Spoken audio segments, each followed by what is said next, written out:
Hi friends, welcome back to my channel. இன்றைக்கி நம்ம வந்து பேக்கிங் கிளாஸோட டே 9ல் இருக்கோம். இன்றைக்கி எல்லாருமே கேட்டுட்டு இருந்த எக்லெஸ் சாக்லேட் கேக்கோட ரெசிபி தான் பார்க்க போகிறோம். வாங்க டக்குன்னு பார்த்துடலாம். ட்ரை இன்க்ரீடியன்ஸ் எல்லாமே சலிச்சு எடுத்துடலாம். 1/4 கப் அளவுக்கு மைதா மாவு எடுத்திருக்கேன். ஒரு 1/4 கப்பு டார்க் கோகோ பவுடர் எடுத்திருக்கேன். 1/2 டீஸ்பூன் அளவுக்கு baking powder, 1/2 teaspoon baking soda, ஒரு பிஞ்ச் அளவுக்கு உப்பு. இது எல்லாத்தையுமே நல்லா சலிச்சு எடுத்துக்கலாம். இந்த கேக் பண்ணுறதுக்கு நமக்கு பீட்டர் எதுவுமே தேவையில்லை, விஸ்க் இருந்தாலே போதும்.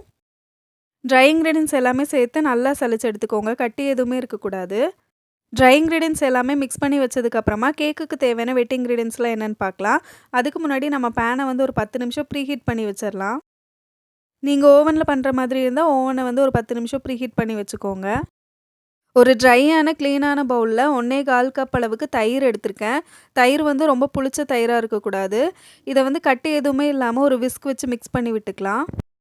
இது கூட நான் 1 கப் அளவுக்கு பொடி பண்ண சர்க்கரை எடுத்திருக்கேன். அதையும் சேர்த்து சர்க்கரை நல்லா மெல்ட் ஆகிற வரைக்கும் 1 நிமிஷத்துக்கு நம்ம வந்து பீட் பண்ணிக்கலாம். சர்க்கரை வந்து நம்ம ஃபைனாக பொடி பண்ணியிருக்கனால சீக்கிரமாக மெல்ட் ஆகிடும். இப்போ இதில் வந்து எசன்ஸ் சேர்த்துக்கலாம். நான் இங்கே ஒரு 1/4 டீஸ்பூன் அளவுக்கு சாக்லேட் எசன்ஸ் எடுத்திருக்கேன், அதை சேர்த்துக்கிறேன். சாக்லேட் எசன்ஸுக்கு பதிலாக நம்ம வந்து வெனிலா எசன்ஸ் கூட ஆட் பண்ணிக்கலாம். 1/2 கப் அளவுக்கு சன்ஃப்ளவர் ஆயில் சேர்த்துக்கிறேன். சேர்த்துட்டு மிக்ஸ் பண்ணி விட்டுக்கலாம். அவ்வளோதாங்க, நம்ம வெட் இன்க்ரீடியன்ஸ் வந்து ரெடி ஆகிடுச்சு. அடுத்ததாக நம்ம எடுத்து வச்சுருந்தோம்ல அந்த ட்ரை இன்க்ரீடியன்ஸ் எல்லாமே நான் சேர்த்துக்கிறேன். சேர்த்துட்டு நம்ம மிக்ஸ் பண்ணி விட்டுக்கலாம். கட்டி எதுவுமே இல்லாமல் நம்ம வந்து ஸ்மூத்தாக இருக்கணும் நம்மளோட கேக் பேட்டர், அந்த மாதிரி நம்ம வந்து மிக்ஸ் பண்ணிக்கலாம். இது வந்து எக்லெஸ் கேக் அப்படிங்கிறதுனால எக் போட்டு பண்ணுற மாதிரி ரொம்ப சாஃப்டாக இருக்காது. அதனால் நம்ம வந்து கட் அண்ட் ஃபோல்டு மெத்தட்லலாம் மிக்ஸ் பண்ண வேண்டாம். ஜஸ்ட்டு ஸ்மூத்தாக மிக்ஸ் ஆனாலே போதும். ஒரு ஸ்பேச்சுலா வச்சு நம்ம திரும்ப 1 நிமிஷத்துக்கு மிக்ஸ் பண்ணிக்கலாம். இப்போ எக்லெஸ் கேக்குக்கான பேட்டர் வந்து ரெடி ஆகிடுச்சு. நான் இங்கே 6 இன்ச்சு கேக் டின் எடுத்திருக்கேன், அதில் ஊற்றிக்கலாம். கேக் டின்னோட அளவு வந்து கம்மியாக எடுத்துக்கோங்க. அப்போ தான் கேக்கு வந்து 3 லேயராக நம்ம கட் பண்ண முடியும். 8 இன்ச் பேனெல்லாம் எடுத்துட்டோம்னா நமக்கு வந்து 2 லேயர் தான் கிடைக்கும். இப்போ ஒரு ஸ்டிக் வச்சு ஏர் பபிள்ஸ்லாம் ரிலீஸ் பண்ணிவிட்டு நல்லா டேப் பண்ணிவிட்டு பேக் பண்ணி எடுத்துடலாம். பாத்திரத்துக்குள்ளே நான் வந்து இறக்கி வச்சுக்கிறேன். இறக்கி வச்சுட்டு ஒரு 1 மணி நேரம் வரைக்கும் நான் லோ ஃப்ளேமில் பேக் பண்ணி எடுக்க போகிறேன்.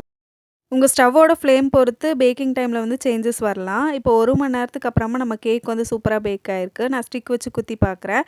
ஒட்டாமல் வந்துச்சுன்னா பேக் ஆகிருக்குன்னு அர்த்தம். இப்போ நான் கேக் டின்லேருந்து வெளியே எடுத்துடுறேன். கேக் வந்து சாஃப்டாக இருக்குது.